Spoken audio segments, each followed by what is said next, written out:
Zilele acestea am dat peste comori copilărești care mi-a trezit acea senzație de a zâmbi, dar fi și trist în același timp. Nostalgia m-a pălit tare, dar brusc mi-am amintit câți bani am cheltuit pe aceste reviste.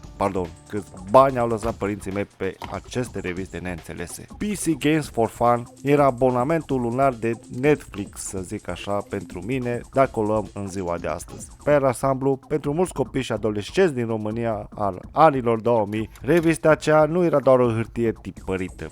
Era o fereastră către o lume pe care nu o puteau atinge altfel. Internetul exista, dar era lent, foarte lent. Și să fim serioși, cel puțin eu, internetul pentru mine era o treabă și jocurile altă treabă. Un trailer de câteva zeci de megabytes putea însemna ore întregi de descărcare. Un demo de joc era aproape imposibil de obținut pentru majoritatea familiilor. În acea pugă transparentă se afla unul sau două CD-uri mai rar, uneori chiar și DVD-uri și mai rar. Pentru un gamer român, discul acela era o comoară, conținea demo-uri al jocurilor despre care toată lumea vorbea: Need for Speed Underground 2, Far Cry, Counter-Strike, Source, World of Warcraft, Doom 3 și multe altele. Nu știai niciodată exact ce vei descoperi. Acestea mai conțineau patch-uri, trailere, videoclipuri, moduri, freeware, uneori jocuri complete. Dar revista în sine era foarte importantă. Paginile erau pline de recenzii scrise cu un entuziasm,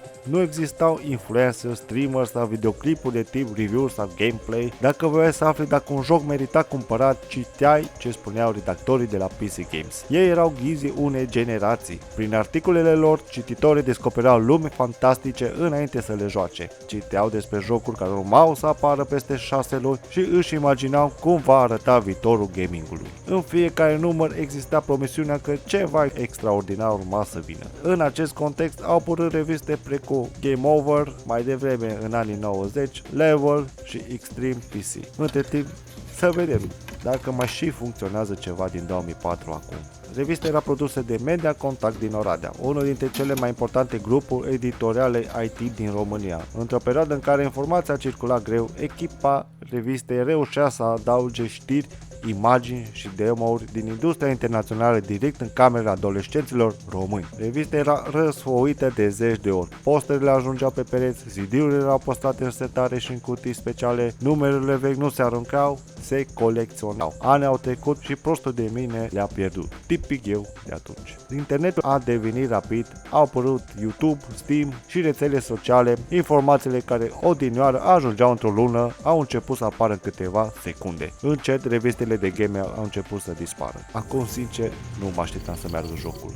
Oare pot modifica grafica?